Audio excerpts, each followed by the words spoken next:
یعنی یوں سمجھیے کہ صرف بخاری کو چھوڑ کر باقی صحائح ستہ کی تمام کتابوں میں اور بڑے جلیل القدر صحابہ سے یہ روایات ہیں۔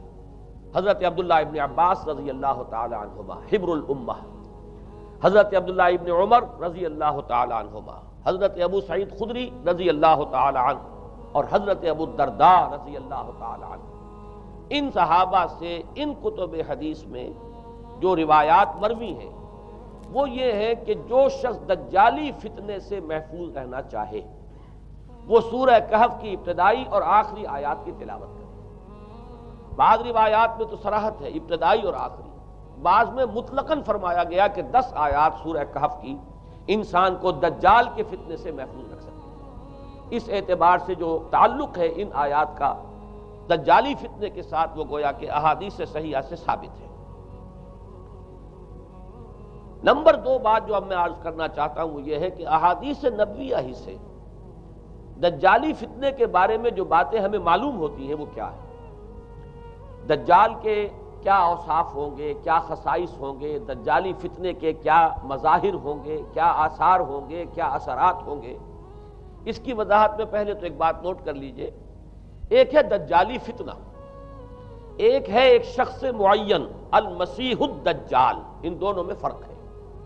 معلوم ایسا ہوتا ہے کہ ایک تو شخص ہوگا جس کا ظہور ہوگا، وہ شخص معین ہوگا، اور اگر احادیث کا تتبع کیا جائے تو معلوم ہوتا ہے کہ وہ یہود کا کوئی بہت بڑا لیڈر ہوگا، اور آخری زمانے میں قریب قیامت کا جو زمانہ ہے، قرب قیامت کا، اس میں جو بڑی عظیم جنگیں ہونے والی ہیں ان میں جب یہودیوں اور مسلمانوں کا مقابلہ ہوگا اور بہت کرٹیکل سٹیج پر وہ مقابلہ پہنچا ہوا ہوگا، اس وقت حضرت مسیح علیہ السلام کا نزول ہوگا اور وہ دجال اکبر کو یا المسیح الدجال جسے کہا گیا ہے اس کو وہ قتل کرے۔ تو المسیح الدجال یہ تو ایک شخص معین ہے، البتہ دجالی فتنہ صرف ایک شخص معین کے ساتھ نہیں متعلق، بلکہ اس کے لیے جو احادیث آئی ہیں ان کا جب ہم تتبع کرتے ہیں، ان سب کو جب جمع کرتے ہیں تو معلوم ہوتا ہے کہ وہ ایک خاص کیفیت ہے، ایک خاص دور میں کچھ ایسی کیفیات پیدا ہو جائیں گی کہ جن کو دجالی فتنے سے تعبیر کیا گیا ہے۔ وہ کیفیات کیا ہیں، میں کچھ احادیث کے حوالے سے وہ میں نوٹ کر کے لایا ہوں، آج آپ کے سامنے رکھ رہا ہوں۔ پہلی بات یہ معلوم ہوتی ہے کہ اس دور میں، اس دجالی فتنے میں، انسان کو جو قواعد طبعیہ ہیں، جو قدرت کی طاقتیں ہیں، کائناتی قوتیں ہیں، ان پر غیر معمولی غلبہ، اقتدار، اختیار حاصل ہو جائے گا، اور وہ دجال متصرف ہوگا ان تمام قواعد طبعیہ پر، بالکل ایسے انداز میں جیسے کبھی انبیاء کرام علیہ السلام کو اللہ تعالیٰ معجزے عطا فرماتا ہے۔ وہ معجزے کہ جو اللہ تعالیٰ کے فضل و کرم سے اللہ کے رسولوں کو عطا ہوئے ہیں، گویا کہ وہ سب کی سب کیفیات ہیں کہ جو دجال کے بارے میں قرآن مجید یا احادیث نبویہ میں وارد ہوئی۔ مثلا پہلی بات یہ بتائی گئی کہ اس کے لیے فاصلہ بے معنی ہو کر رہ جائے گا، انتہائی تیز رفتاری ہوگی جو اسے حاصل ہوگی۔ چنانچہ الفاظ یہ ہے کالغیث استدبرت الريح، وہ ایک ایسے طوفان کے مانند جو ہے وہ سیلاب آئے گا کہ جیسے کوئی بہت زوردار آندھی جو ہے اس کے ساتھ طوفان آیا کرتا ہے۔ آپ سائیکلون کا تصور کیجئے کہ جس طریقے سے وہ ایک انتہائی تیز رفتار ہوا جو ہے وہ طوفان کو لے کر آتی ہے، اس طور سے وہ فتنہ پھیلے گا۔ ایک اور حدیث میں الفاظ ہے فلا تدع قریۃ الا حبطتها فی 40 لیلہ، یہ مسلم شریف کی روایت ہے حضرت نواس ابن سمعان رضی اللہ تعالیٰ عنہ۔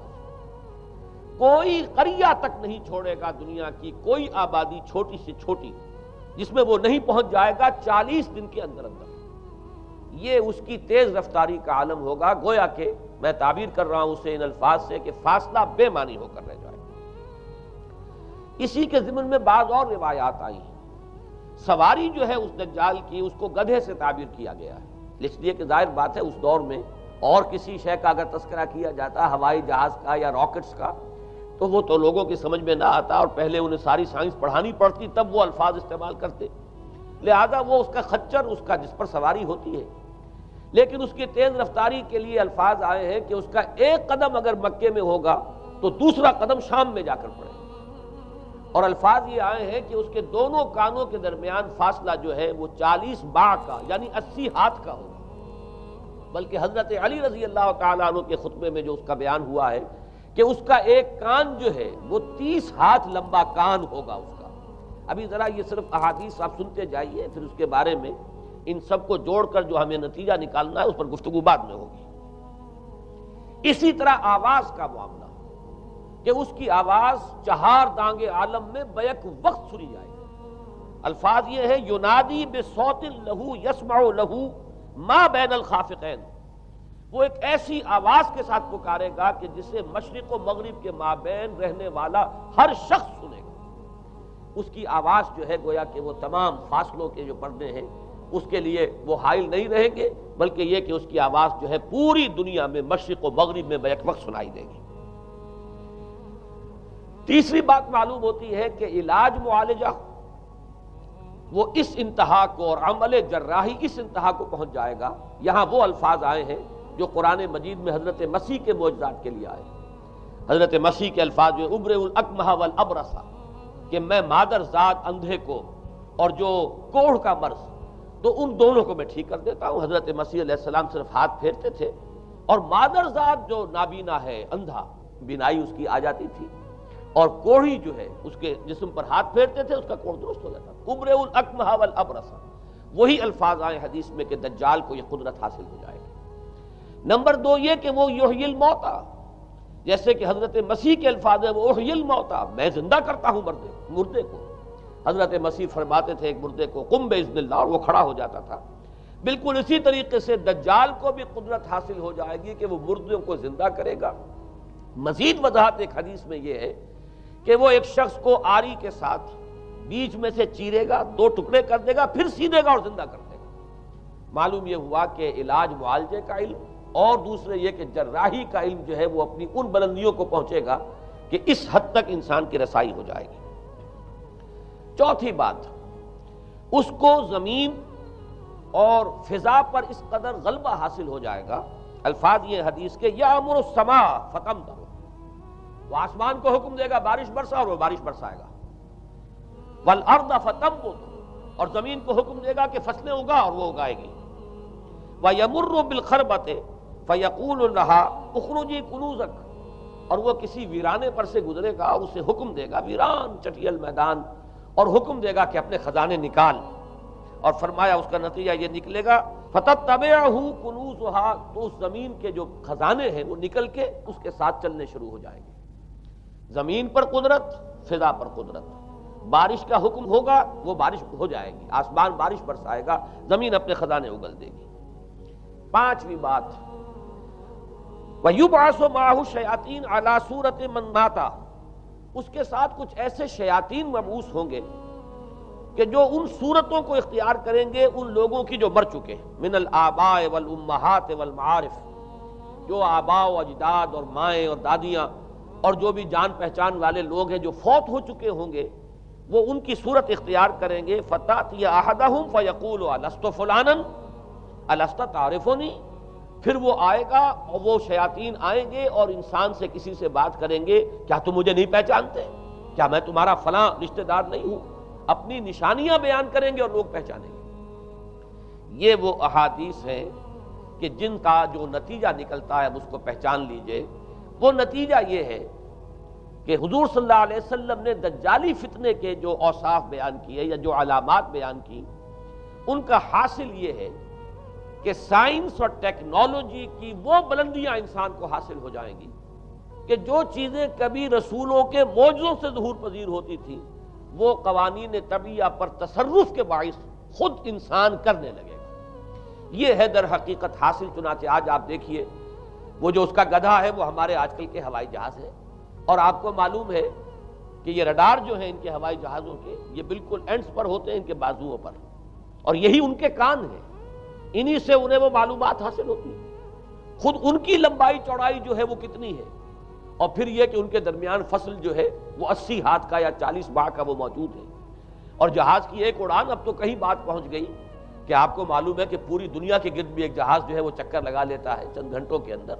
لیکن یہ ہے کہ عام جو رفتار ہے اس میں بھی ایک پڑاؤ سے دوسرے پڑاؤ تک، ایک جگہ سے جس کو ہاپ کرنا کہتے ہیں، یہ بھی کم سے کم 500-700 میل کا عام طور پر سفر جو ہے وہ جہاز طے کر رہا ہے.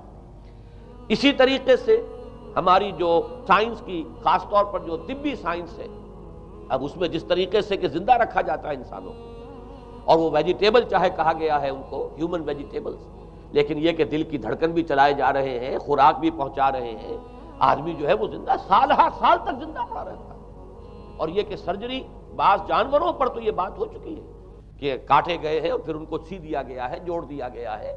یہ تمام جو بھی معجزے ہیں اس وقت سائنس دکھا رہی ہے۔ اسی طرح اگر یہ معجزہ دیکھنا ہو کہ زمین لقدق زمین، جہاں کہیں کوئی آثار نہیں تھے کسی ایک پتے تک کے اگنے کے، اگر وہاں لہلہاتے ہوئے آپ کو چمن دیکھنے ہو تو ویسے سب سے پہلے تو یہ معاملہ ہوا تھا اسرائیل نے جو کر کے دکھایا تھا، لیکن اب تو آپ ابو ظبی چلے جائیے، سعودی عرب میں چلے جائیے۔ سعودی عرب کے اندر حال یہ ہے کہ آپ اگر ہوائی جہاز سے سفر کریں ریاض سے جدہ تک تو آپ کو جگہ جگہ بڑے سرکولر پیچز نظر آئیں گے جہاز سے، نہایت گرین، اور اس کے اندر جو ہے آرٹیفیشل اریگیشن کے ذریعے سے اور بہت عمدہ وہاں کاشت ہو رہی ہے، اور بہت خوبصورت فارمز جو ہیں وہ تمام کے تمام سرکولر پیچز، اس لیے کہ جو اریگیشن ہوتی ہے وہ ان ویلز کے ذریعے سے ہوتی ہے کہ جو ایک سرکل میں چلتے ہیں اور پانی کی وہ آرٹیفیشل بارش جو ہے وہ ہوتی رہتی ہے۔ باقی یہ کہ فضا سے آرٹیفیشل رین، یہ تو بہت ہی سادہ سی بات ہے کہ فضا کے اندر ایٹماسفیرک کنڈیشنز کو ذرا تبدیل کیا جائے تو بارش آ جاتی ہے۔ اور باقی رہ گیا آواز کا یہاں سے وہاں جانا، وہ تو آواز ہی نہیں، اب تو آپ صورتیں دیکھ رہے ہیں۔ آپ کو نیو یارک میں بیٹھا ہوا خطاب کرے، آپ پوری دنیا کے اندر جہاں چاہیں، وہ آل ورلڈ اینٹینا آپ کے پاس صرف ہونا چاہیے، باقی یہ کہ آپ دنیا کے کسی بھی گوشے میں بیٹھے ہوئے کسی شخص کا خطاب یہ وہ سن سکتے ہیں۔ تو معلوم یہ ہوا کہ در حقیقت یہ جو دجالی فتنہ ہے، یہ جس کے اوصاف جو بیان کیے گئے، ابھی میں اس کو لفظ فتنہ سے تعبیر نہیں کر رہا، اسے جس چیز نے فتنہ بنایا وہ ابھی میں آپ سے عرض کروں گا، لیکن یہ جتنے اوصاف حدیث میں آئے، جتنی صفات بیان ہوئی ہیں، جو کوائف وہاں سامنے آ رہے ہیں، ان سب کا حاصل تو ایک لفظ میں یہ ہے کہ سائنٹیفک ڈیولپمنٹ اور ٹیکنالوجیکل ڈیولپمنٹ وہ اس درجے کی ہو جائے گی کہ قواعد طبیعہ پر، فورسز آف دی نیچر پر انسان کو تصرف اور تسلط حاصل ہو جائے گا، اور وہ انہیں استعمال کرے گا، اور اس طریقے سے اس کے اندر وہ ساری کی ساری کیفیات جیسے کہ آج ہم دیکھ رہے ہیں اپنی نگاہوں کے سامنے وہ پیدا ہو جائیں گی۔ اب سوال یہ ہے کہ اس شے کو فتنہ کس چیز نے بنایا، یہ بات سمجھ لیجیے۔ جہاں تک سائنسی ترقی کا تعلق ہے، تکنیکی ترقی کا تعلق ہے، یہ چیزیں فی الاصل فتنہ نہیں ہے، یہ تو وہ علم آدم الاسماء کلہا کا ظہور ہے۔ اللہ تعالیٰ نے ازل میں حضرت آدم علیہ السلام کو جو صلاحیت عطا فرما دی تھی، یہ ایکسفولیشن ہے اس کا ظہور ہے۔ جیسے کہ آم کی گٹھلی میں آم کا درخت ہے، لیکن ظاہر بات ہے کہ اس کو درخت بننے میں وقت لگتا ہے، پہلے وہ 2 پتے نکلتے ہیں، پھر وہ بڑھتا ہے معاملہ، کئی سال میں جا کر وہ درخت جو ہے وہ جوان ہوگا اور وہ پھل دے گا۔ اسی طریقے سے یوں سمجھئے کہ بالقوہ وہ علم حضرت آدم علیہ السلام کو دے دیا گیا، یعنی وہ صلاحیتیں ودیت کر دی گئیں، وہ فیکلٹیز، سمع اور بصر اور فؤاد، دیکھو سنو نتیجہ نکالو اور آگے بڑھو۔ آپ نے چیز دیکھی، ایک سنی، نتیجہ نکالا، اس کو نوٹ کیا، آگے بڑھے، پھر کوئی چیز دیکھی، پھر کوئی سنی، اپنے سابق جو نتیجہ آپ نے نکال کر محفوظ کیا تھا اپنی میموری میں، اس کے ساتھ اس کو ٹیلی کیا، کوئی اور نتیجہ نکل آیا اور آگے بڑھے۔ تو یہ تو سٹیپ بائی سٹیپ، قدم با قدم انسانی علم آگے بڑھ رہا ہے۔ یہ ہرگز فتنہ نہ ہوتا، میرے الفاظ پر توجہ کیجئے، اگر اس کے ساتھ متوازن طور پر ایمان اور روحانیت کا ارتقا بھی ہوتا رہتا، اگر اس کے ساتھ اللہ کی معرفت، اللہ کی محبت، آخرت کا ایمان، منزل انسان کی جو ہے وہ آخرت ہے، دنیا نہیں ہے، اگر یہ چیزیں ساتھ کے ساتھ ہوتی تو یہ ہرگز فتنہ نہیں۔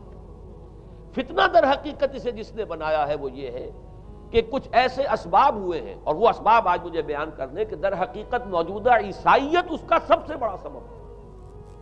اس کے نتیجے میں ایک بہت بڑا گیپ ہے، اپالنگ گیپ ہے، بڑا مہیب خلا ہے، بڑی وسیع خلیج ہے جو حائل ہو چکی ہے کہ ایمان اور روحانیت ختم ہوتے چلے گئے، اور یہ ٹیکنیکل اور سائنٹیفک ڈیولپمنٹ بڑھتی چلی گئی۔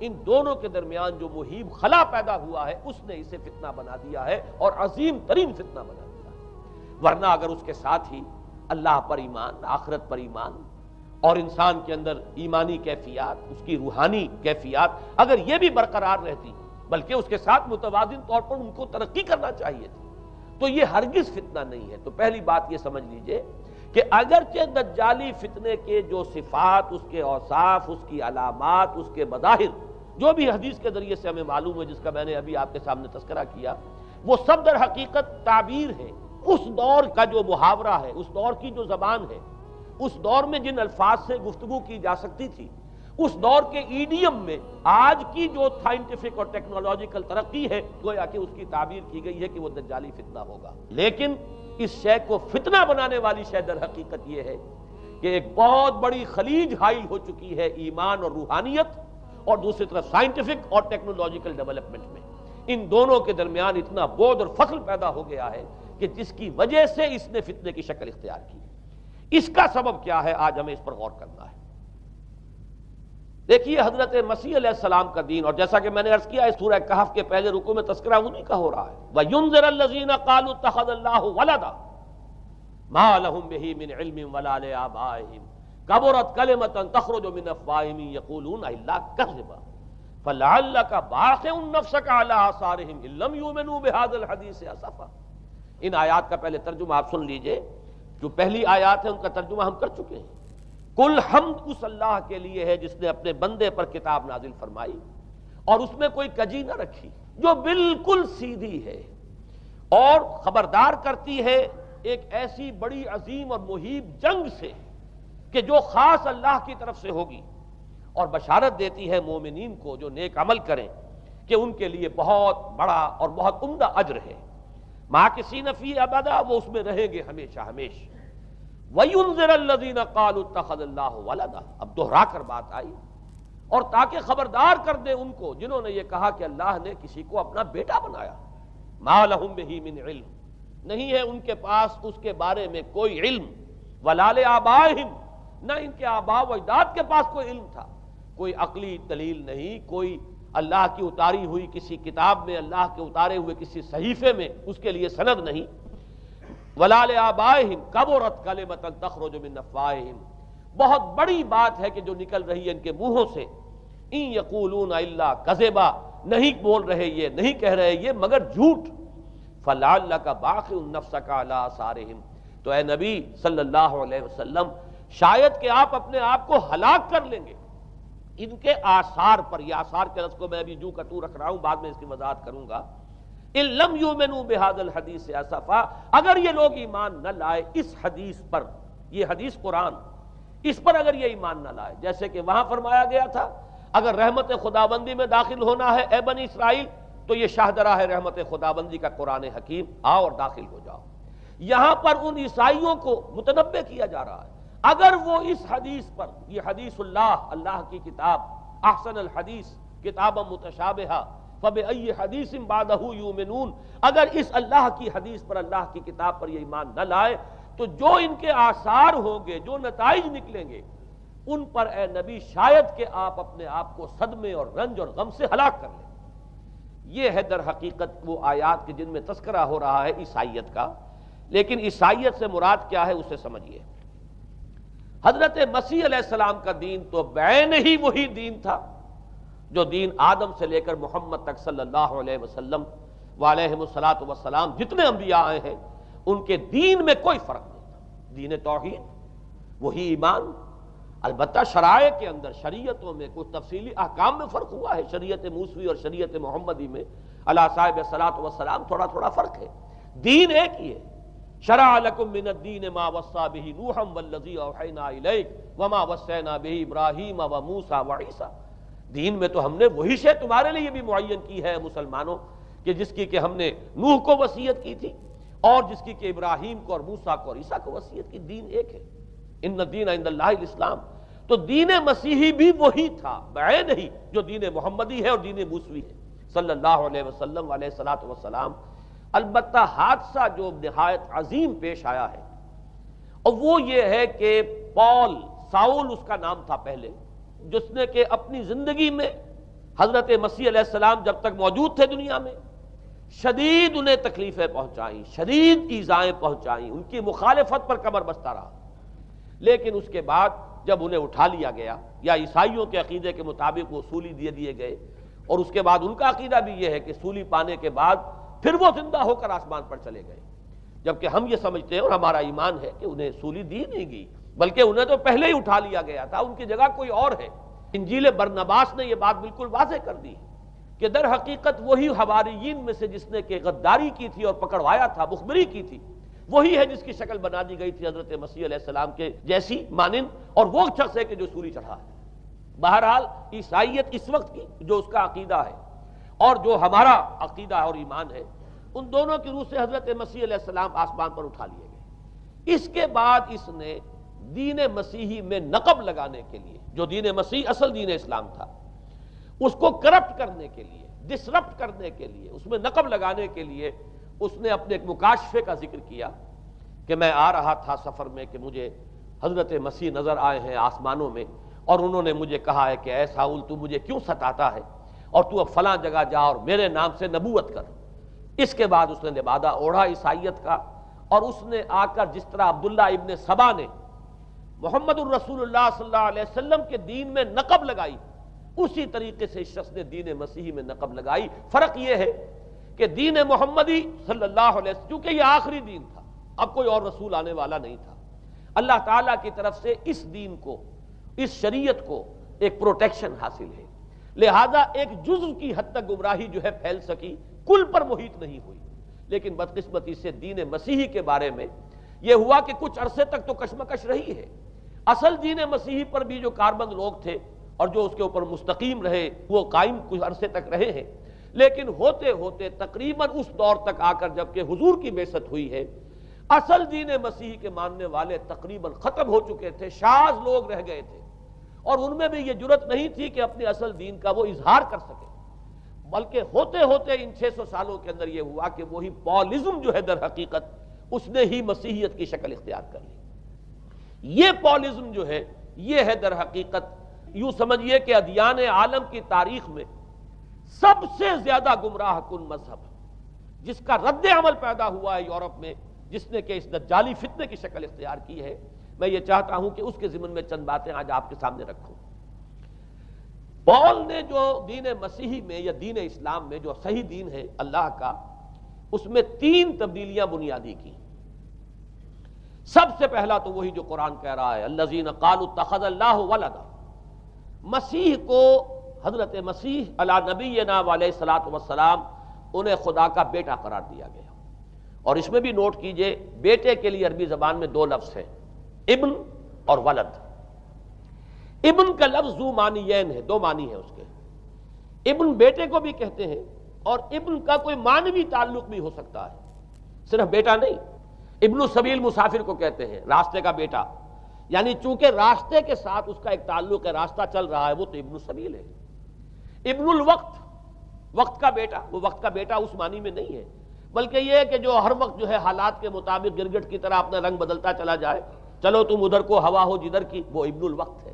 تو ابن الوقت اسی طریقے سے جو میں نے دوسری مثال دی ہے، ان کو اگر آپ سامنے رکھیں گے تو معلوم یہ ہوا کہ ابن کے تو دونوں معنی ہو سکتے ہیں، لیکن ولد یہ بالکل مخصوص ہے اولاد کے معنی میں۔ ولد یہ تو گویا کہ صلبی اولاد۔ اور عیسائیت وہ ہے مذہب کہ جس نے کہ بدترین شرک کی صورت اختیار کی ہے، اور ان کے ہاں عقیدے میں یہ الفاظ ہیں کہ مسیح اللہ کا، خدا کا صلبی بیٹا ہے، تاکہ کوئی شک نہ رہ جائے کہ کوئی اور نسبت ہے جسے ابن سے تعبیر کیا گیا، کوئی اور تعلق ہے جس کے لیے یہ لفظ اختیار کیا گیا، صلبی کا لفظ استعمال کیا گیا ہے کہ یہ خدا کا صلبی بیٹا ہے۔ اور یوں سمجھیے اب اس کا جو نتیجہ نکلا کہ بیٹا اگر کسی کا ہے تو ظاہر بات ہے کہ وہ ہم جنس ہے، ہم نوع ہے اپنے باپ کا۔ انسان کا بیٹا انسان ہوگا، سید زادہ جو ہے سید کا بیٹا سید ہوگا، مغل کا بیٹا مغل ہوگا، گھوڑے کا بیٹا گھوڑا ہوگا، گدھے کا بیٹا گدھا ہوگا۔ معلوم یہ ہوا کہ بعین ہی جو کچھ باپ ہوتا ہے وہی بیٹا ہوتا ہے۔ لہذا اس لفظ نے در حقیقت شرک کی بدترین صورت اختیار کی کہ بالکل اللہ کے برابر، اللہ کا ہم نوع، گویا کہ بدترین شرک جو ہے شرک فی الذات ہے۔ اور شرک فی الذات کی بدترین صورت یہ ہے کہ جو عیسائیت میں آئی ہے کہ حضرت مسیح علیہ السلام کو اللہ کا صلبی بیٹا قرار دیا گیا۔ اب اس کے نتیجے میں چونکہ ظاہر بات ہے کہ آخر بائبل بھی موجود تھی، اس بائبل کو ایک دم کیسے ختم کر دیتا سینٹ پال؟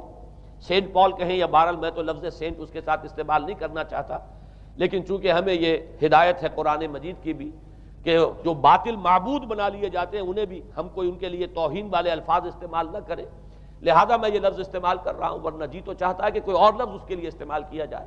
لیکن جو بھی اس وقت دنیا میں اس کا معروف نام ہے پال، سینٹ پال، تو اس نے چونکہ ظاہر بات ہے کہ پوری بائبل کو کیسے ختم کر دیتا، ایک دم تورات کو کیسے ختم کر دیتا؟ تورات تو آج تک چلی آ رہی ہے بائبل کے ساتھ ملی ہوئی، the old testament, the new testament, یہ دونوں مل کر بائبل بنتی ہیں۔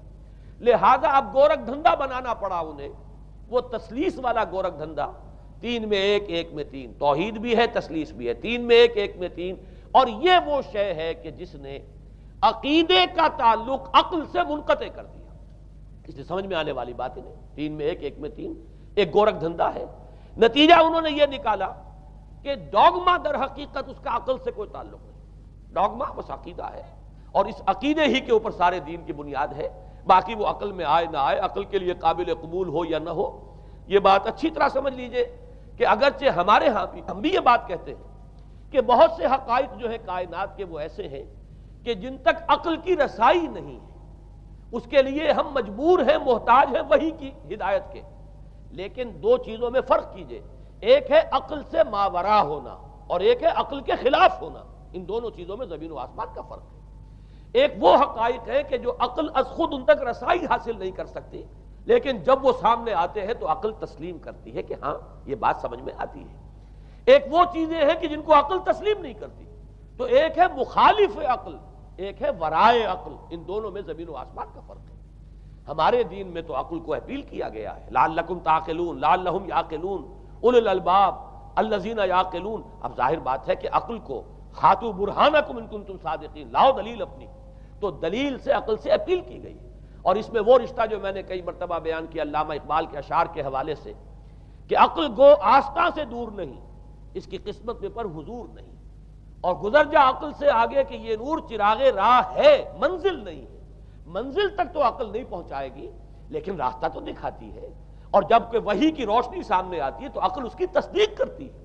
یہ ہے ہمارا موقف اور یہ ہے عقلی معقول موقف۔ لیکن عیسائیت نے، بلکہ کہنا چاہیے پالزم نے، مجھے یہاں پر لفظ عیسائیت اب استعمال کرنا نہیں چاہیے اس لیے کہ حضرت عیسیٰ سے اب اس کی نسبت نہیں رہی، حضرت عیسیٰ سے اس کی نسبت جو ہے یہ مس نومر ہے، یہ غلط نام ہے۔ دی 100 کا مصنف جو ہے ڈاکٹر مائیکل ہارٹ، اس نے یہ بہت بڑی بات کہی، اس نے کہا در حقیقت موجودہ جو عیسائیت ہے اسے پالزم کہنا چاہیے، یہ پالزم ہے، کرسچینٹی نہیں ہے، اس لیے کہ در حقیقت حضرت مسیح علیہ السلام کی تعلیم جب تک وہ دنیا میں تھے وہ یہ نہیں تھی کہ جو پال نے دی۔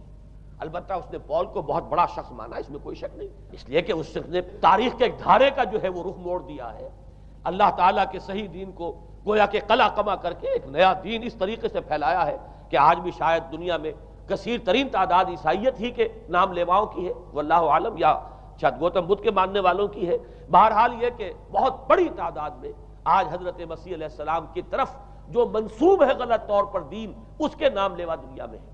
اس اعتبار سے وہ یقیناً اس کا تو حق لگتا ہے کہ اس کا نام بھی اس کتاب میں آئے کہ جس نے تاریخ کے اوپر اثرات اپنے پیدا کیے ہیں۔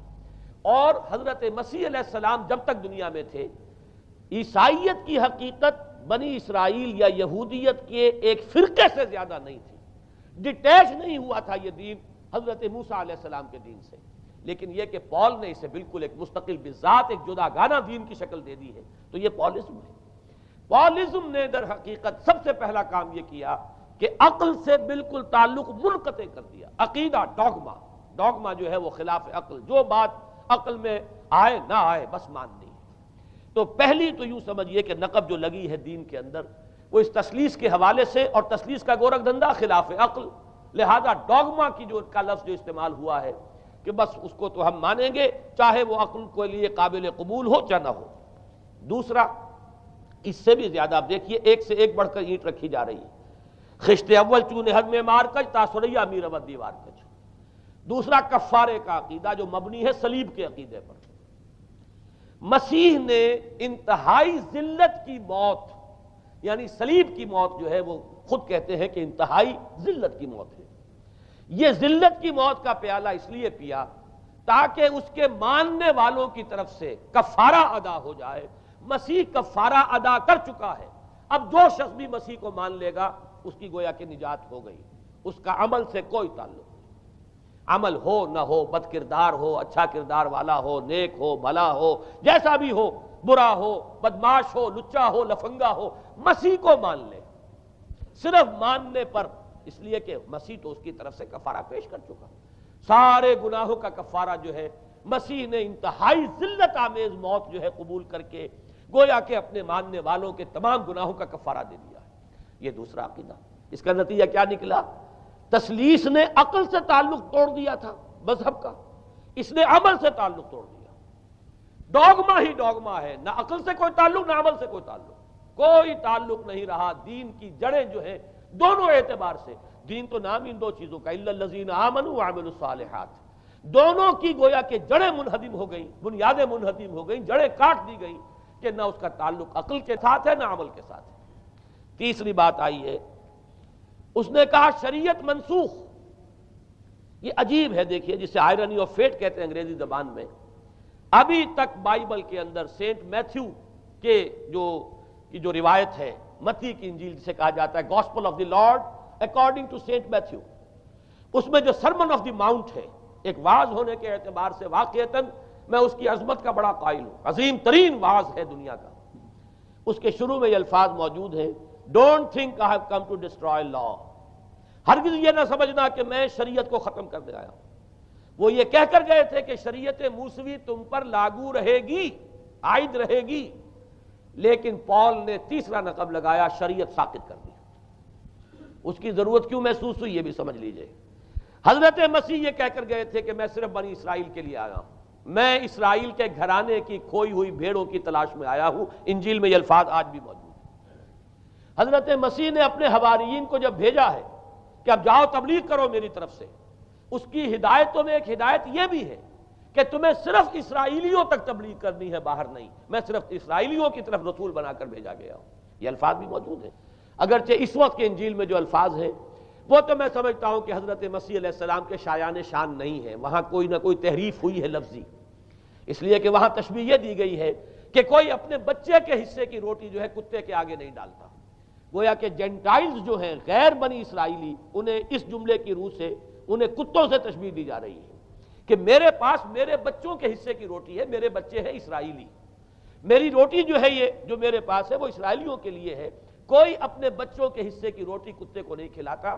یہ جملہ تو میں سمجھتا ہوں حضرت مسیح کا نہیں ہو سکتا، لیکن یہ ہدایت کہ تمہیں تبلیغ صرف اسرائیلیوں میں کرنی ہے، یہ قرآن مجید کی روح سے ثابت ہے، اس لیے کہ قرآن بھی یہ کہتا ہے کہ رسولاً الی بنی اسرائیل، حضرت مسیح علیہ السلام رسول بنا کر بھیجے گئے تھے بنی اسرائیل کی طرف، اس لیے کہ وہ یوں سمجھیے کہ جسے ہمارے ہاں عام اصطلاحات میں علماء کہا کرتے ہیں تاج و تخت ختم نبوت، وہ تاج و تخت ختم نبوت تو ابھی منتظر تھا محمد الرسول اللہ صلی اللہ علیہ وسلم کی آمد کا، کہ وہی آئیں گے تو انہی کی بعثت ہوگی پوری نوع انسانی کی طرف۔ آپ سے پہلے کسی رسول کی بعثت پوری نوع انسانی کی طرف نہیں ہوئی بشمول حضرت مسیح علیہ السلام۔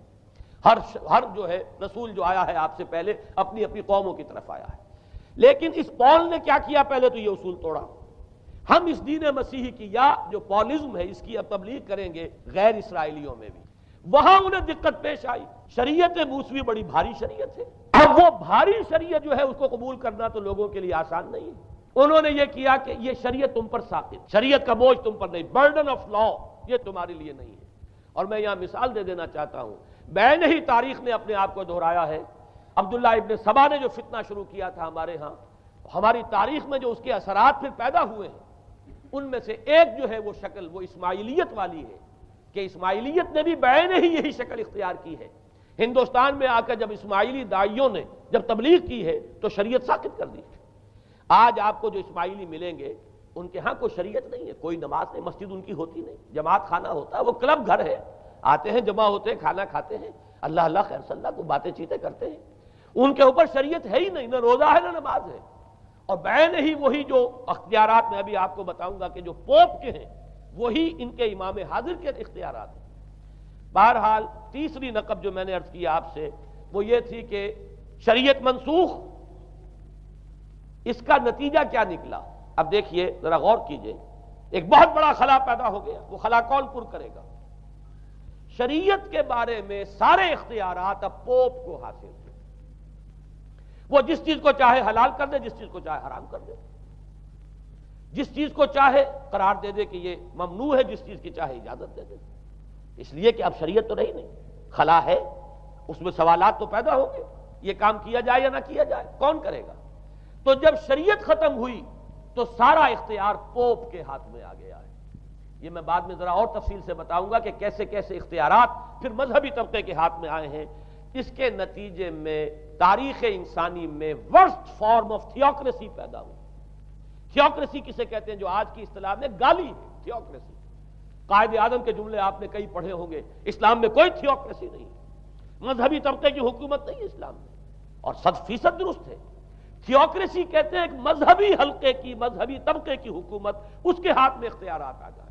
اور قرآن مجید میں اسی وجہ سے ان کے اوپر الزام لگایا گیا، اتخذوا احبارهم ورهبانهم اربابا من دون اللہ. انہوں نے اپنے علماء اور صوفیوں کو اللہ کے سوا اپنے معبود بنا لیا. حضرت عدی ابن حاتم رضی اللہ تعالیٰ عنہ جب ایمان لائے، یہ حاتم طائی جو مشہور ہے سخاوت میں، ان کے بیٹے ہیں، قبیلہ طے سے ان کا تعلق ہے. حاتم طائی تو طے سے ہے، ان کے بیٹے عدی ہیں، یہ عیسائی تھے. یہ جب ایمان لائے اور پھر انہوں نے قرآن پڑھا تو انہیں ایک اشکال ہوا کہ قرآن مجید میں تو ہم پر الزام لگایا گیا ہے کہ اتخذوا احبارهم ورهبانهم اربابا من دون اللہ. تو عرض کیا، انہوں نے ڈرتے ڈرتے عرض کیا ہوگا حضور کی خدمت میں کہ حضور یہ بات تو کچھ درست نہیں معلوم ہوتی، ہم نے تو کبھی اپنے علماء اور رہبان کو خدا نہیں سمجھا. وہ اس مغالطے میں تھے کہ جب تک سجدہ نہ کیا جائے شاید خدا نہیں مانا گیا. حضور نے پوچھا کیا ایسا نہیں ہے کہ جس چیز کو وہ حلال کہہ دیں تم حلال مان لیتے ہو، جس چیز کو حرام کہتے ہیں حرام مان لیتے ہو؟ جی ہاں یہ تو ہے، یہی تو فرمایا اربابا من دون اللہ ہے. تحلیل و تحریم کا اختیار صرف اللہ کے ہاتھ میں، یا اللہ کے نمائندے کی حیثیت سے اس کے رسول کے پاس ہے جس کو وحی آتی ہے. اس کے بعد کسی کو اختیار نہیں ہے. اجتہاد کر سکتا ہے لیکن اجتہاد کے لیے دلیل دینی ہوگی نص سے. کتاب اللہ سے کوئی دلیل لاؤ، سنت رسول اللہ سے کوئی دلیل لاؤ، استنباط کرو، عقل سے بات کرو. لیکن یہ ہے کہ تحلیل و تحریم یہ خدائی اختیار ہے، اللہ کے ہاتھ میں اس کا اختیار ہے، اور اللہ کے نمائندے کی حیثیت سے زیادہ یہ اللہ کے رسولوں کے ہاتھ میں اختیار آتا ہے. اس کے علاوہ کسی کے لیے نہیں. کسی اور کے لیے یہ مان لیا گیا تبھی تو ان کو خدا بنا لیا گیا. اسی معنی میں آج کی جمہوریت جو ہے وہ بدترین شرک ہے کہ یہاں یہ تسلیم کیا جاتا ہے کہ ساورنٹی جو ہے وہ عوام کی ہے. ساورنٹی آف دی پیپل کیا معنی ہے؟ کہ عوام کے نمائندے جو چاہیں قانون بنا دیں، جس چیز کو چاہیں حلال ٹھہرائیں، جس چیز کو چاہیں حرام ٹھہرائیں. ان کے پاس حلت و حرمت کے جو پورے اختیارات ہیں ان کے پاس آ گئے. یہی تو خدائی مقام ہے، خدا کا مقام دے دیا گیا. اس سے بڑا شرک کیا ہوگا؟ در حقیقت حاکمیت غیر اللہ اس دور کا سب سے بڑا شرک ہے. تو وہاں یہ حق جو ہے دے دیا گیا علماء کے ایک طبقے کو، پوپ کو. تو گویا کہ تاریخ انسانی کی بدترین تھیوکریسی، بدترین مذہبی استبدادی حکومت قائم ہوئی ہے یورپ میں. اس کے حوالے سے میں کچھ تاریخی حوالے بھی اب آپ کے سامنے رکھ دوں. دیکھیے جب تک پال نے یہ کام شروع کیا ہے تو تقریباً 3 صدیوں تک تو یہ صرف ایک مذہبی تبلیغ کا کام ہوا ہے. انہوں نے کوششیں کی، محنتیں کی، پیغام پہنچایا. اور جیسا کہ میں عرض کر چکا ہوں اس وقت تک گڈمٹ تھے. پال کے ماننے والے بھی تھے اور حضرت مسیح کے جو اصل صحابہ تھے جو ان کے حواریین تھے ان کے ماننے والے بھی تھے. لہذا کشمکش ان کے اندر بھی چل رہی تھی. لیکن ظاہر بات ہے کہ حضرت مسیح کے اصل حواریین وہ تو اول تو یہ کہ اپنی گفتگو رکھ رہے تھے محدود بنی اسرائیل تک. نمبر 2 یہ کہ انہوں نے تو شریعت کو ساقط نہیں مانا. جنگل کی آگ کی طرح جو مسیحیت پھیلی ہے وہ پالزم والی مسیحیت ہے، اس لیے کہ اس میں تو کوئی شریعت کا کوئی بوجھ نہیں، کوئی حلال نہیں، کوئی حرام نہیں، کوئی نماز نہیں، کوئی روزہ نہیں. لہذا یہ تیزی کے ساتھ پھیلی ہے. اور 300 برس تک تو ایک کشمکش جو ہے جاری رہی. انہوں نے تبلیغیں کی، مصائب جھیلے، کشمکش اندر بھی چلی باہر بھی چلی. لیکن اس کے بعد قیصر روم کانسٹنٹائن، قسطنطین جسے کہتے ہیں، جس کا یہ قسطنطنیہ ہے، کانسٹنٹائن، اس نے یہ محسوس کیا بالکل اکبر کی طرح، جیسے اکبر نے محسوس کیا تھا کہ میری مملکت کے اندر یہ مذہبی تصادم جو ہے یہ سب سے بڑی یوں سمجھیے کہ انسٹیبلٹی کا سبب ہے.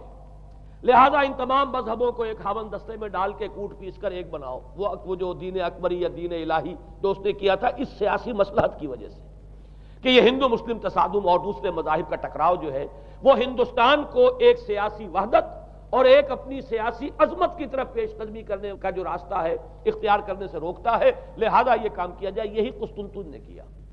اس نے جب دیکھا بڑی کشمکش چل رہی ہے، اس نے خود عیسائیت اختیار کر لی۔ عیسائیت کون سی اختیار کی؟ پالیزم والی۔ ظاہر بات ہے اس کے لیے بھی اصل عیسائیت اختیار کرنا جو ہے مشکل تھا، پالیزم والی۔ اور اس کے بعد یہ اب اسٹیٹ کی جو مشینری تھی، جو طاقت تھا، جو دباؤ تھا، اس کے حوالے سے اب یہ مسیحیت جو ہے پورے رومن امپائر کے اندر اب یہ بڑی تیزی کے ساتھ، جس کو کہنا چاہیے، اس کا ایک نظام قائم ہوا، اور جو مذہبی طبقہ تھا اس کا اقتدار مستحکم ہو گیا۔ اس کے باوجود 200 برس اور گزرے۔ یونان چونکہ بہت بڑا مرکز تھا علم کا، فلسفے کا، سائنس کا، حکمت کا، آپ کو معلوم ہے یہ تمام ارسطو ہو، افلاطون ہو، یہ سب یونان کے ہیں، ارشمیدس ہو، یہ تمام کے تمام جو بھی ہے، تو سائنس اور فلسفہ دونوں اس کا گہوارہ یونان تھا۔ یونانی حکما اعتراض کرتے تھے، لہذا سن 529 اس کو نوٹ کر لیجئے، جسٹینین ایک قیصر تھا، اب قسطنطین کے 200 برس بعد، اس نے اپنی پوری مملکت میں فلسفہ اور سائنس کی تعلیم حرام قرار دے دی۔ کوئی نہ فلسفہ پڑھ سکے گا نہ سائنس، جو فلسفہ پڑھے گا اس کو مرتد قرار دے دیا جائے گا اور زندہ آگ میں جلا دیا جائے گا۔ انکوزیشن کورٹس قائم ہوئی، وہ صرف مذہبی عدالتیں اس لیے قائم ہوتی تھی کہ جس کے بارے میں معلوم ہو جائے کہ یہ فلسفہ پڑھتا ہے یا یہ سائنس پڑھتا ہے، اس لیے کہ فلسفہ اور سائنس دونوں جڑ کاٹتے ہیں اس ڈوگما کی۔ وہ ڈوگما جو پالیزم والا ڈوگما ہے، اس کی جڑ کھودنے والی ہیں دونوں چیزیں، اور چونکہ وہ دونوں عقل کو اپیل کرتی ہیں، یہ ڈوگما عقل کے متضاد ہے، لہذا مذہب کا تحفظ اسی طرح ہو سکتا ہے کہ اب ان دونوں کو بالکل ممنوع قرار دے دیا جائے۔ یوں سمجھیے کہ تقریباً 1000 برس تک یورپ میں، چونکہ سب سے بڑی امپائر یہی تھی، یورپ میں فلسفہ اور حکمت اور یہ سائنس کی تعلیم ممنوع رہی۔ یہ ہے در حقیقت سب سے پہلا کام جو جسٹینین نے کیا 529 میں۔ اس کے بعد آگے چل کر پوپ کا جو اقتدار ہے وہ اتنا زبردست بنا ہے، پوپ کو اختیار حاصل ہو گیا، جس چیز کو چاہے وہ قانون کا درجہ دے دے، اس لیے کہ شریعت تو ہے نہیں، خلا پوپ کون کرے گا؟ پوپ کو کرے گا۔ پوپ کو اختیار حاصل ہو گیا، وہ جس کے گناہ چاہے معاف کر دے۔ اب دیکھیے اگرچہ ویسے تو گناہ پہلے ہی معاف ہو گئے کہ جس نے مسیح کو مان لیا گناہ تو معاف ہو گئے اگلے پچھلے سب، لیکن یہ کہ پھر بھی ایک خلش رہ جاتی ہے انسان کے دل میں، چونکہ ایک اخلاقی حص انسان کے اندر اللہ نے پیدا کی ہوئی ہے۔ جب کوئی شخص کرتا ہے، کوئی بدکاری کرتا ہے، کوئی چوری کرتا ہے، ڈاکہ ڈالتا ہے، تو وہ جو ایک کانشنس ہے، وہ جو پرک کرتا ہے، اس کو بھی ختم کرنے کے لیے اگر پوپ یا کارڈینل یا اس کے کسی نمائندے کے سامنے جا کر اعتراف گناہ کر لو اور کچھ اس کی مٹھی گرم کرو، کچھ ہدیہ پیش کرو، تو توبہ نامہ، معافی نامہ تمہیں دے دیا جائے گا، اور وہ جو چیز ہے وہ تمہارے لیے سند ہے کہ کوئی تم سے باز پرس تمہارے گناہ کے نہیں ہو سکے۔ پھر ان کی قیمتیں تھیں، ان کے لیے بڑی بڑی جو ہے ہدیے مقرر کیے گئے تھے۔ تیسری چیز، بائبل کا اول تو یہ کہ مفہوم جو ہے وہ کوئی سند نہیں ہے، اس لیے کہ بائبل ہانٹ کر رہی تھی نا، اولڈ ٹیسٹمنٹ بھی ہے، یہ حضرت مسیح کی یہ 4 انجیلیں بھی ہیں، یہ تعلیم کچھ اور ہے، لہذا بائبل جو ہے وہ سند نہیں ہے، سند پوپ کا جو ہے فرمان وہ سند ہے۔ بائبل کی شرح کرنے کی، بائبل کی طرف سے کوئی دلیل لانے کی کسی کو کوئی حق حاصل نہیں۔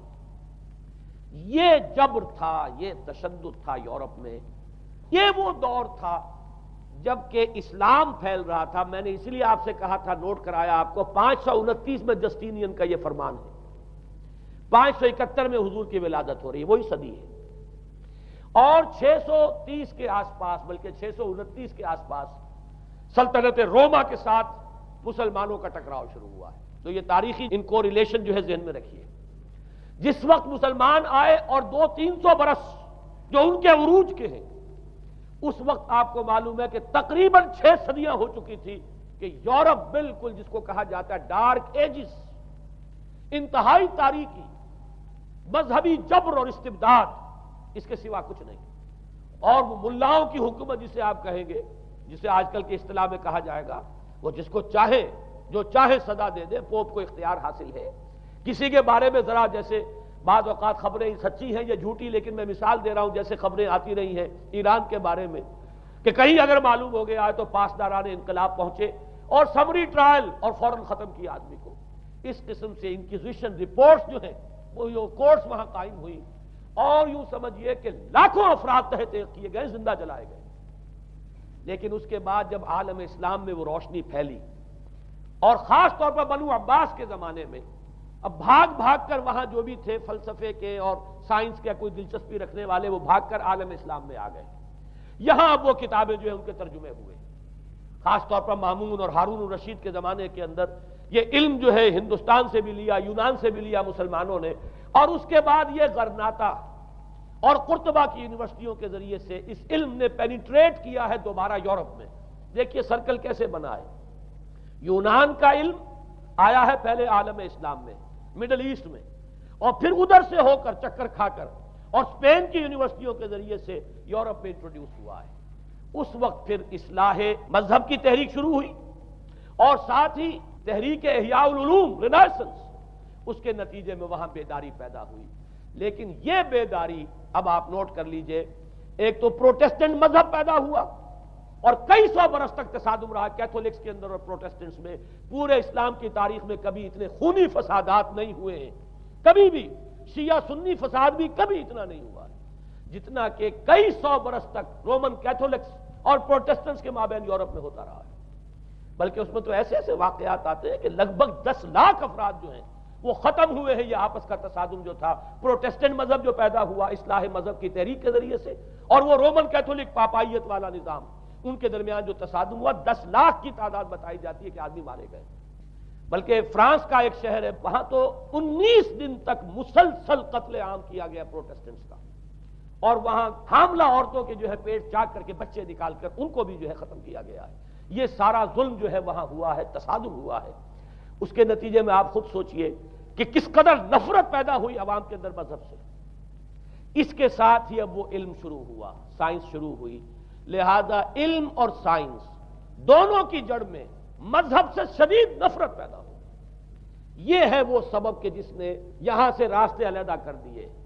اور مذہب چونکہ جبر کرتا ہے، مذہب چونکہ عقل کے اوپر بیڑیاں بٹھاتا ہے، پہرے بٹھاتا ہے، بیڑیاں ڈالتا ہے، اور مذہب چونکہ تشدد کرتا ہے، لہذا مذہب کے خلاف ایک نفرت، ایک ریئیکشن. یہ ہے اس ساری سائنسی ارتقاء اور سائنٹیفک اور ٹیکنالوجیکل جو ڈیولپمنٹ ہوئی ہے، اس کی جڑ میں مذہب سے نفرت جو ہے اس کے بیج بو دیے گئے. اور یہ 200-250-300 سال میں اب یہ جو تناور درخت بن کر آیا ہے کہ ایک طرف سائنس کی ترقی، ٹیکنالوجی کی ترقی آسمان کو چھو رہی ہے. آج انسان چاند کے اوپر تو انسان کے قدم جو ہے پہنچ چکے ہیں، اور آپ کا ایک راکٹ جو ہے وہ پورے تمام سیارے جو ہیں ہمارے سولر سسٹم کے ہیں ان سب کا چکر لگا کر اور وہ اس سے باہر چلا گیا ہے خلا کے اندر. کہاں گیا کچھ پتا نہیں.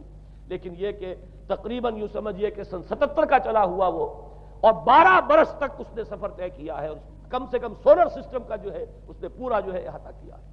اور جو میں نے آپ کو وہ احادیث سنائی ان کے حوالے سے بات کیا سمجھ میں آئی کہ یہ سائنٹیفک، ساری کی ساری سائنٹیفک ڈیولپمنٹ، یہ ٹیکنالوجیکل ڈیولپمنٹ، لیکن چونکہ اس کے ساتھ مذہب کا انکار ہے، خدا پر ایمان نہیں ہے، آخرت کا یقین نہیں ہے، روح کا گویا کہ انکار، روحانیت تو بہت دور کی بات ہے، روح کا بھی انکار.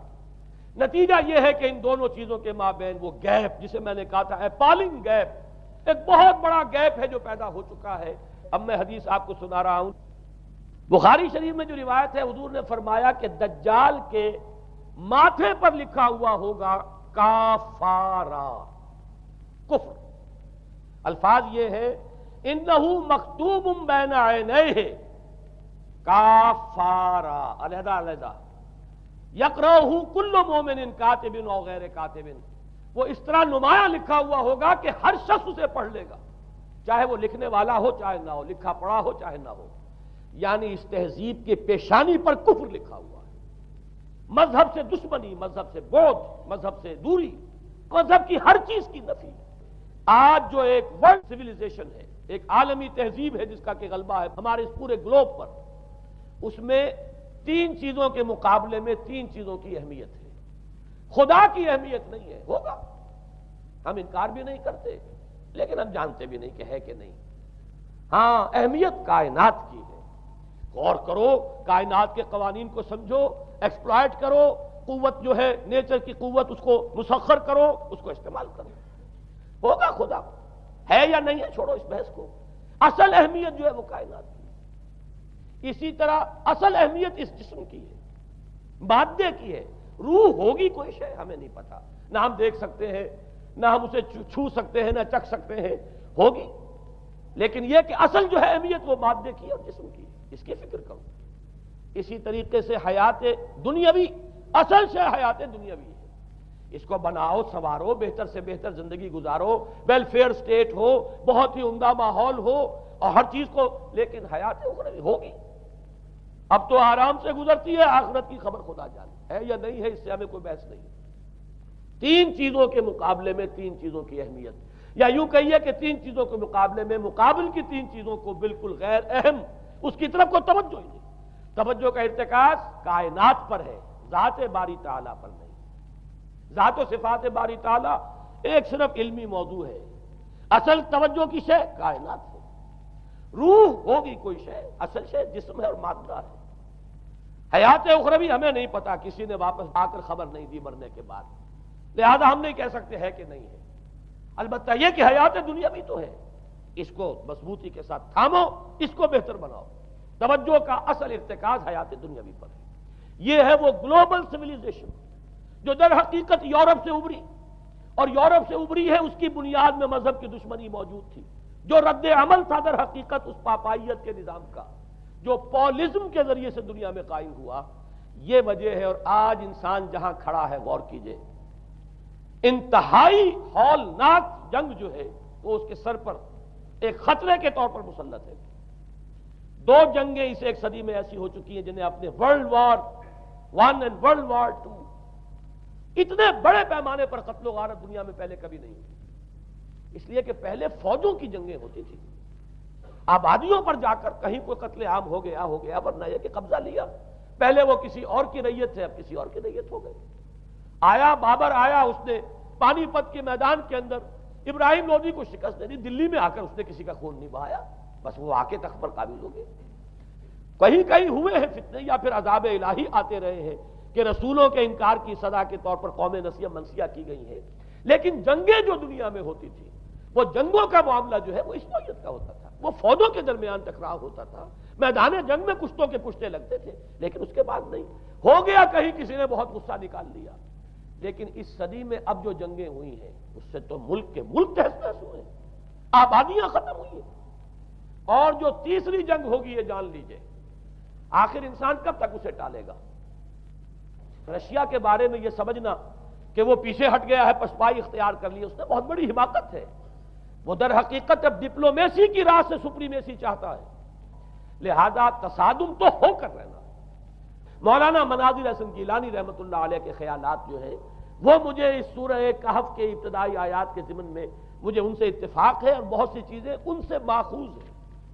اسی طریقے سے جو حدیث اب میں آپ کو بتا رہا ہوں، میرے سامنے اس کا متن نہیں ہے، مولانا حامد میاں رحمۃ اللہ علیہ انہوں نے مجھے یہ بتایا تھا کہ جو میں نے جمع کیے ہیں حالات و واقعات، قیامت سے پہلے جو حالات و واقعات پیش آنے والے ہیں جن کی پیشین گوئی احادیث میں ہیں، ان سے معلوم ہوتا ہے کہ ایک بہت بڑی خوفناک جنگ، اتنی بڑی خوفناک جنگ، اور ان کے الفاظ یہ ہے کہ اس میں دونوں فریق جو ہوں گے ان میں بڑی تعداد عیسائیوں کی ہوگی، ادھر بھی ادھر بھی۔ ایک طرف البتہ عیسائیوں کے ساتھ مسلمان بھی ہوں گے، یہودی بھی ہوں گے، اور دوسری طرف خالص عیسائی طاقت ہوگی، اور ان کے درمیان اتنی خوفناک جنگ ہوگی۔ الفاظ ان کے یہ ہیں اس حدیث کے جو انہوں نے مجھے بتائے کہ ایک پرندہ سینکڑوں میل تک پرواز کرے گا اور اسے سوائے لاشوں کے اور کچھ نظر نہیں۔ آپ تصور کیجئے اگر ایٹامک وار ہو جاتی ہے تو یہی ہوگا، تہس نہس ہو جائے گا، وہاں ختم ہو کر رہ جائے گی۔ اور یہ چیز جو ہے یہ بہرحال یہ جتنا کچھ پائل اپ کیا گیا ہے، یہ ڈسٹرکٹیو فورس سائنس کی یوں سمجھیے کہ معراج اب یہی ہے۔ اب تو سٹار وارز کی باتیں ہو رہی ہیں کہ صرف زمین پر نہیں، باہر بھی یہ جنگیں ہمیں لڑنی پڑیں گی، لیکن یہ کہ اس کا کیا حال ہوگا۔ امریکہ میں ایک پکچر تیار کی گئی تھی، دی ڈے آفٹر غالباً اس کا نام ہے، اس میں ایک نقشہ دکھایا گیا ہے اس قدر ہولناک کہ یہ 100 اور اونچی منزلہ عمارتیں جو ہے یہ ایسے جیسے کہ کچے گھروندے ہوتے ہیں، ایسے وہ پگھل کر رہ جائیں گی، اور یوں سمجھیے کہ انسان جو ان کے اندر ہوں گے، ایک ایک منزل کے اندر، ایک ایک ایسی 100 منزلہ عمارت کے اندر ہزاروں آدمی ہوتے ہیں، جیسے کہ کوئی ایسی کالونی ہو کوئی ان کی چیونٹیوں کی، اور اس پوری کالونی کو آپ اپنے پاؤں سے مسل دیں، ایسے انسانوں کا اگر وہ جنگ ہو جاتی جس کا نقشہ کھینچا گیا ہے۔ یہ ہے در حقیقت وہ بات کہ جو مولانا مناظر حسن گیلانی فرما رہے ہیں ان آیات مبارکہ میں، وَيُنذِرَ الَّذِينَ قَالُوا اتَّخَذَ اللَّهُ وَلَدًا، تاکہ خبردار کر دے یہ قرآن ان لوگوں کو جنہوں نے کہا ہے کہ اللہ نے بیٹا بنایا، بدترین شرک کا جنہوں نے ارتکاب کیا، اور اسی ولدیت مسیح کے عقیدے سے وہ ساری کرپشن جو ہے دین خداوندی کی، دین مسیح کی اصل جو دین تھا اس کی جو ہوئی ہے، اور اس کے نتیجے میں آج نوع انسانی وہاں کھڑی ہے۔ اسی لیے آیت نمبر 2 میں فرمایا وَيُنذِرَ بَأْسًا شَدِيدًا مِّن لَّدُنْهُ، تاکہ خبردار کر دے ایک بہت بڑی جنگ سے۔ ہمارے اکثر مفسرین نے یہاں پہ ایک بہت بڑا عذاب کہہ کر جو ہے وہ گزر گئے، لیکن واحد یہ لفظ ہے قرآن مجید کا، یہ مقام ہے جہاں لفظ باس آیا، اور مولانا مناظر حسن گیلانی نے بحث کی باس تو جنگ کو کہتے ہیں، قرآن مجید میں جہاں بھی یہ لفظ آیا جنگ کو کہتے ہیں۔ تو ایک بہت بڑی ہولناک جنگ جس کے لیے فرمایا من لدنہ، یہ تمہارے اپنے پیمانوں پر نہیں آئے گی، یہ تمہارے حساب کتاب میں نہیں آ سکتا جو ڈسٹرکشن ہوگی۔ جیسے کہ آپ علم لدنی کہتے ہیں، ایک علم وہ ہے جو جانے بوجھے طریقے سے حاصل کیا جاتا ہے، ایک علم لدنی ہے جو خاص اللہ تعالیٰ اپنے کسی بندے کو عطا فرما دے۔ اس جنگ کی جو ہلاکت خیزی ہے وہ تمہارے حساب کتاب میں آنے والی نہیں ہے۔ لِيُنذِرَ بَأْسًا شَدِيدًا مِّن لَّدُنْهُ وَيُبَشِّرَ الْمُؤْمِنِينَ الَّذِينَ يَعْمَلُونَ الصَّالِحَاتِ أَنَّ لَهُمْ أَجْرًا حَسَنًا مَّاكِثِينَ فِيهِ أَبَدًا۔ البتہ اللہ تعالیٰ بچائے گا اپنے اہل ایمان بندوں کو جو نیک عمل پر بھی قائم۔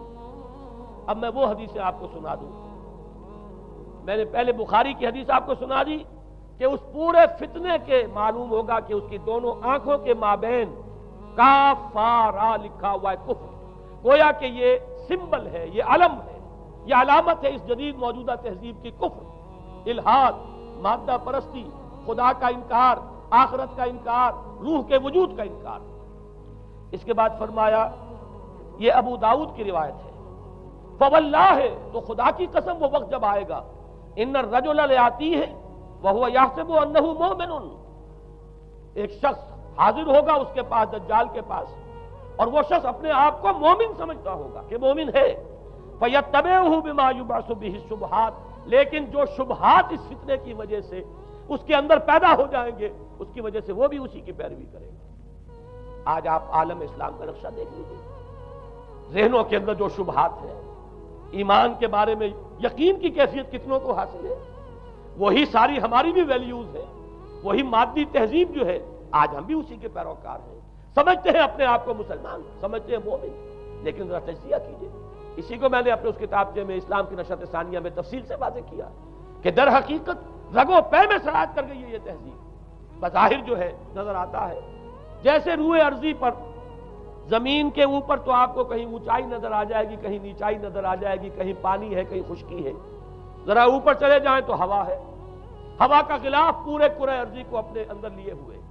یہی حال ہے ہر ملک میں آپ چلے جائیں، نیچے کے لوگوں میں کچھ مذہب نظر آ جائے گا تھوڑا بہت۔ ہندوستان میں بھی اگر کوئی مندروں میں جاتا تو گھٹیا آدمی جاتے ہیں، بیچارے نیچ لوگ جاتے ہیں، بڑا لوگ آدمی کوئی نہیں جاتا۔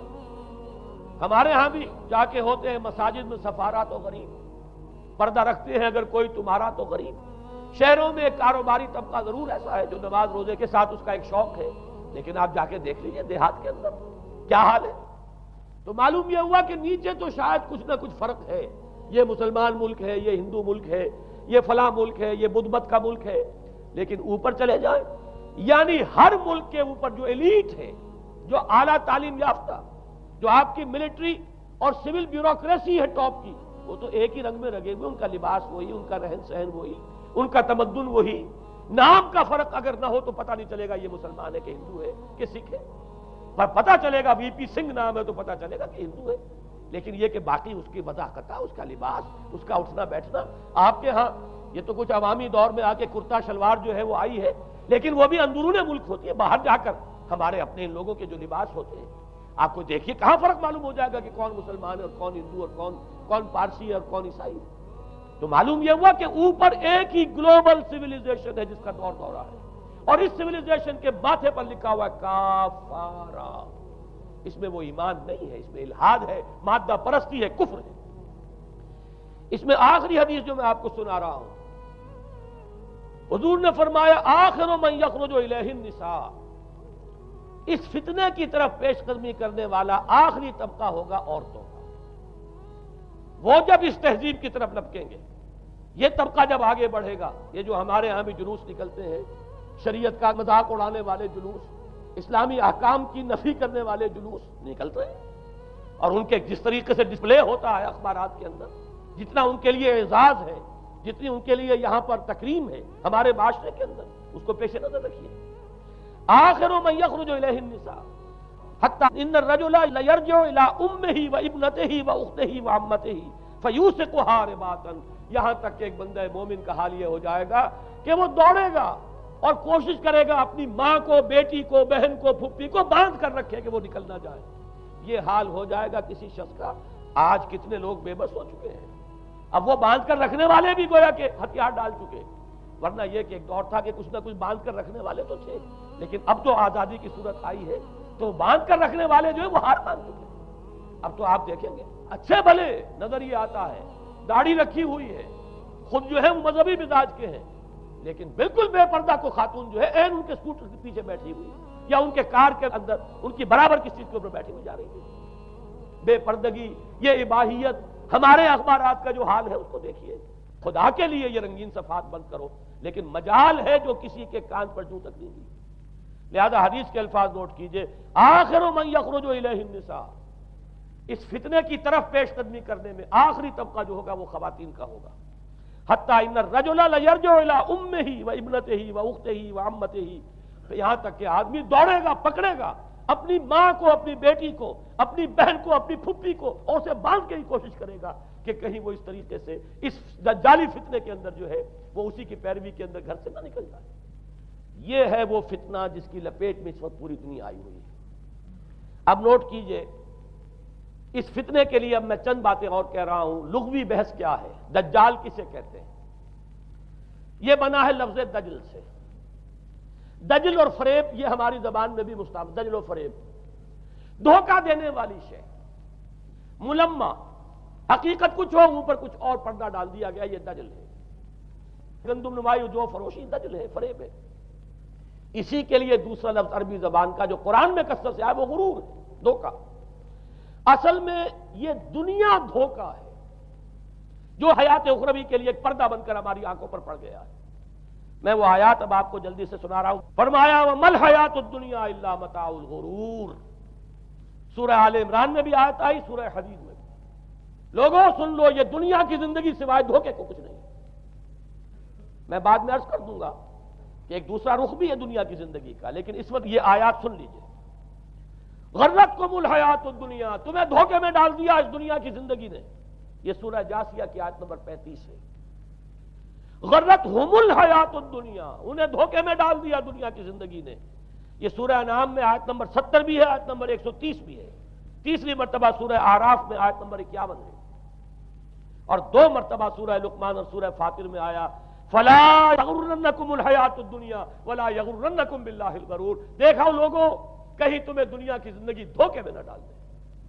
یہ دنیا کی زندگی جو ہے دھوکہ بن کر ایک فریب کا پردہ ہماری آنکھوں پر ڈالتی ہے کہ یہ ہمارا مطلوب مقصود، اسی کے لیے بھاگ دوڑ، اسی کو بنانا سنوارنا۔ وہ جو میں عرض کر چکا ہوں، 3 چیزوں کے مقابلے میں 3 چیزوں کی اہمیت۔ حیات دنیاوی جب مطلوب بن جائے، حیات دنیاوی جب انسان کی اصل محبوب بن جائے، تو گویا کہ حیات اخروی اب نگاہوں سے اوجھل ہو گئی، آنکھ اوجھل پہاڑ اوجھل۔ یہی ہے اصل دجل، یہی ہے اصل فریب۔ آیات اور سنیے، سورہ اعلیٰ، بل تؤثرون الحیات الدنیا والآخرۃ خیر وابقیٰ۔ لوگوں، تمہاری گمراہی کی اصل جڑ بنیاد کیا ہے؟ تم دنیا کی زندگی کو ترجیح دیتے ہو، جبکہ آخرت بہتر بھی ہے اور باقی رہنے والی بھی ہے۔ کلا بل تحبون العاجلہ وتذرون الآخرہ۔ کوئی نہیں، تمہارا اصل مرض یہ ہے کہ تم اس عاجلہ سے جو موجود ہے، سامنے ہے، نقد ہے، اس سے محبت کرتے ہو، اور آخرت کو تم نے تج دیا ہے، چھوڑ دیا ہے۔ یہ سورہ قیامہ اور اس سے اگلی سورت جو ہے وہ آپ کے علم میں ہے، سورۃ الدہر۔ اس میں فرمایا گیا ان ہؤلاء یحبون العاجلۃ ویذرون وراءہم یوما ثقیلا۔ ان لوگوں کا اصل مرض یہ ہے، یہ اس عاجلہ کو پسند کرتے ہیں، اس سے محبت کرتے ہیں، اور پیچھے وہ جو بھاری دن آنے والا ہے اس کا خیال انہوں نے دل سے نکال دیا۔ یہ ہے در حقیقت اصل فساد، اصل فتنہ، اصل گمراہی، 100 خرابیوں کی جڑ ایک خرابی۔ اب اسی کا ایک نتیجہ نکلتا ہے، یہ دنیا جتنی حسین بنتی چلی جائے گی اتنا ہی فتنہ شدید سے شدید تر ہوتا چلا جائے گا۔ یہاں جتنی آسائشیں ہوں گی اتنا ہی آپ پر غفلت کا پردہ طاری ہو جائے گا۔ اور آپ کو معلوم ہے کہ اس پوری سائنٹیفک جو بھی ڈیولپمنٹ ہے اس کا حاصل کیا ہے؟ یورپ میں جائیے واقعتاً دنیا بڑی حسین بن چکی ہے، امریکہ میں جائیے واقعتاً بہت حسین دنیا ہے، ابو ظبی میں جائیے بڑی حسین نظر آئے گی دنیا، کارنیشز جس طریقے کے آباد ہیں۔ یہ دنیا کا حسن جتنا بڑھے گا اتنا ہی یہ آنکھوں پر اور بھاری پردہ ڈال دے گی، آخرت سے آپ کو غافل کر دے گی۔ یہی دجل ہے، یہی فریب ہے، یہی فتنہ دجالی ہے۔ یہی وجہ ہے، دیکھیے یہ جو آیات آج میں بیان کر رہا تھا اس میں آخر میں فرمایا انا جعلنا ما علی الارض زینۃ اللہ لنبلوہم ایہم احسن عملا۔ ہم نے اس زمین کے اوپر جو کچھ ہے اسے اس کا بناؤ سنگھار بنا دیا ہے، زینت بنا دیا ہے، تاکہ ہم جانچیں پرکھیں امتحان لیں کون ہے اچھے عمل کرنے والا۔ یعنی رخ روشن کے آگے شمع رکھ کر وہ یہ کہتے ہیں ادھر جاتا ہے دیکھیں یا ادھر پروانہ آتا ہے۔ اللہ تعالیٰ نے اسی امتحان میں ہمیں ڈالا ہے۔ اس دنیا کی یہ زینت ہے، زیبائش ہے، آرائش ہے، چمک دمک ہے، یہاں کی رونقیں ہیں، ان کو دیکھ کر آدمی ہل جاتا ہے، انہی کے پیچھے پڑ جاتا ہے، حلال سے حرام سے، جائز سے ناجائز سے، صحیح سے غلط سے، جس طرح بھی ہو یہ رونقیں میں بھی زیادہ سے زیادہ اپنے گھر میں لے آؤں، میں بھی اپنے ہاں وہ آسائشیں فراہم کر لوں، میں بھی یہ تمام چیزیں جو ہے جمع کر لوں۔ اسی کے لیے انسان اپنا نہ صرف یہ کہ پوری زندگی کا اثاثہ اسی میں انویسٹ کر بیٹھتا ہے، بلکہ دیانت، شرافت، ان سب کو بھی داؤ پر لگا دے۔ انا جعلنا ما علی الارض زینۃ اللہ لنبلوہم ایہم احسن عملا۔ ہم نے زمین کے اوپر جو کچھ ہے اسے اس کا زیور بنا دیا ہے، سنگھار، تاکہ ہم ذرا آزمائیں ان کو کہ آیا یہاں کے ہی اسی حسن کے اندر، اسی رعنائی کے اندر گم ہو کر رہ جاتے ہیں، یا اس حسن ازلی وہ اللہ تعالیٰ کا جلال و جمال یہ اس کے طالب بنتے ہیں۔ یہ ہے در حقیقت امتحان۔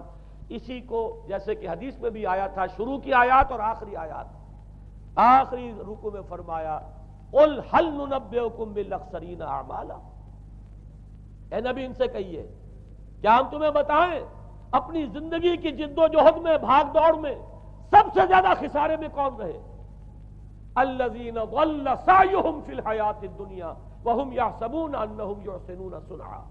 وہ لوگ کہ جن کی بھاگ دوڑ، جن کی محنت، جن کی کوشش وہ دنیا کی زندگی ہی میں بھٹک کر رہ گئی، اور وہ اپنے کہیں یہ سمجھتے رہے کہ ہم بڑے کامیاب ہو رہے ہیں، بہت اچھے کام کر رہے ہیں، ہم نے اتنی ترقی کر لی، ہم نے یہ کچھ بنا لیا، میں نے یہ جائیداد بنا لی، میں نے یہ کچھ مقام حاصل کر لیا، لیکن مطلوب و مقصود دنیا۔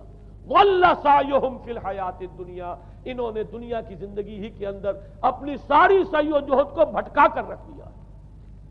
میں اس کا جو دوسرا رخ بتانا چاہتا تھا وہ ایک حدیث کے حوالے سے ہے۔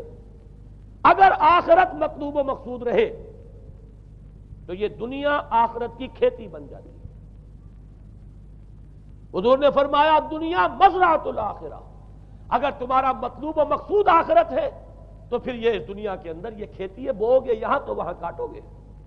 نیک اعمال کرو، خدمت خلق کے لیے کوشاں ہو جاؤ، لوگوں کی ہدایت کے لیے اپنی توانائیاں جو ہے وقف کرو۔ خیرکم من تعلم القرآن وعلمہ، اس دنیا میں محنت کرو گے تو آخرت میں اجر و ثواب پاؤ گے۔ الدنیا مزرعۃ الآخرہ، اگر آخرت مطلوب و مقصود ہو تو دنیا بڑی قیمتی ہے، اس کا ایک ایک لمحہ بڑا قیمتی ہے۔ تو حیات دنیا بھی نہ صرف یہ کہ غیر حقیقی نہیں بلکہ بہت قدر و قیمت کی حامل، لیکن اگر پردہ پڑ گیا، آخرت نگاہوں سے اوجھل اور دنیا ہی مطلوب و مقصود، تو یہ دھوکے کی ٹٹی ہے۔ وَمَا الْحَيَاةُ الدُّنْيَا إِلَّا مَتَاعُ الْغُرُورِ، نہیں ہے دنیا کی زندگی مگر دھوکے کا سامان۔ غرتہم الحیات الدنیا، غرتکم الحیات الدنیا، لا تغرنکم الحیات الدنیا، دیکھنا یہ دنیا کی زندگی کہیں تمہیں دھوکے میں نہ ڈال دے۔ آخری بات عرض کر رہا ہوں، یہی وجہ ہے سورہ بنی اسرائیل میں بھی آخری لفظ جو پہلے رکوع میں وہ کیا تھا؟ وَأَنَّ الَّذِينَ لَا يُؤْمِنُونَ بِالْآخِرَةِ أَعْتَدْنَا لَهُمْ عَذَابًا أَلِيمًا۔ اور وہ لوگ، نوٹ کر لیجئے وہ آیات، إِنَّ هَذَا الْقُرْآنَ يَهْدِي لِلَّتِي هِيَ أَقْوَمُ وَيُبَشِّرُ الْمُؤْمِنِينَ الَّذِينَ يَعْمَلُونَ الصَّالِحَاتِ أَنَّ لَهُمْ أَجْرًا كَبِيرًا وَأَنَّ الَّذِينَ لَا يُؤْمِنُونَ بِالْآخِرَةِ أَعْتَدْنَا لَهُمْ عَذَابًا أَلِيمًا۔ یہاں پر ایمان بالآخرہ جو ہے اس کو اہمیت دی گئی ہے۔ جو لوگ آخرت پر یقین نہیں رکھتے ان کے لیے ہم نے دردناک عذاب فراہم کیا۔ اور یہاں پر بھی جیسا کہ سامنے آ گیا سورہ کہف جو ختم ہو رہی ہے جن مضامین پر، وہ بھی وہی آیات ہیں جن کے بارے میں حدیث میں آیا ہے کہ دجالی فتنے سے محفوظ کرنے میں ان کی بڑی تاثیر ہے۔ قل هل ننبئكم بالاخسرین اعمالا الذین ضل سعیهم فی الحیاۃ الدنیا وهم یحسبون انهم یحسنون صنعا اولئک الذین کفروا بآیات ربهم ولقائه فحبطت اعمالهم فلا نقیم لهم یوم القیامۃ وزنا۔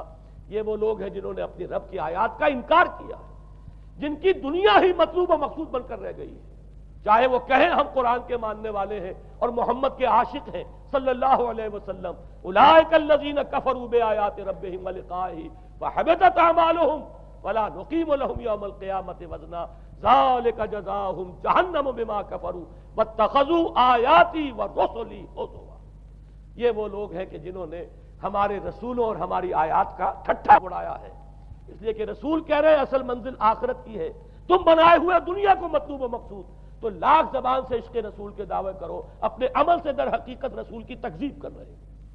اللہ تعالی ہمیں ان سے محفوظ رکھے اور اصل حقیقت ہماری نگاہوں پر منکشف ہو، اور یہ دنیا ہماری نگاہوں پر پردہ نہ پڑ کر رہ جائے، آخرت سے اور اللہ سے ہمیں محجوب نہ کر دے، اس لیے کہ یہی اصل دجالی فتنہ ہے۔ اور ان سے بچنے کے لیے محمد الرسول اللہ صلی اللہ علیہ وسلم کے فرمان کے مطابق سورہ کہف میں نے کچھ ابتدائی اور آخری آیات کا صرف حوالہ دے دیا ہے، لیکن یہ کہ اس کے مضامین میں درمیان میں بھی کچھ چیزیں ہیں، اب میں اس طرح ایک ایک لفظ کے حوالے سے تو آئندہ ان کا تذکرہ نہیں کر سکوں گا، لیکن یہ ہے کہ میں موٹے موٹے مضامین انشاءاللہ سورہ کہف میں اس موضوع سے متعلق آئیں بیان کروں گا۔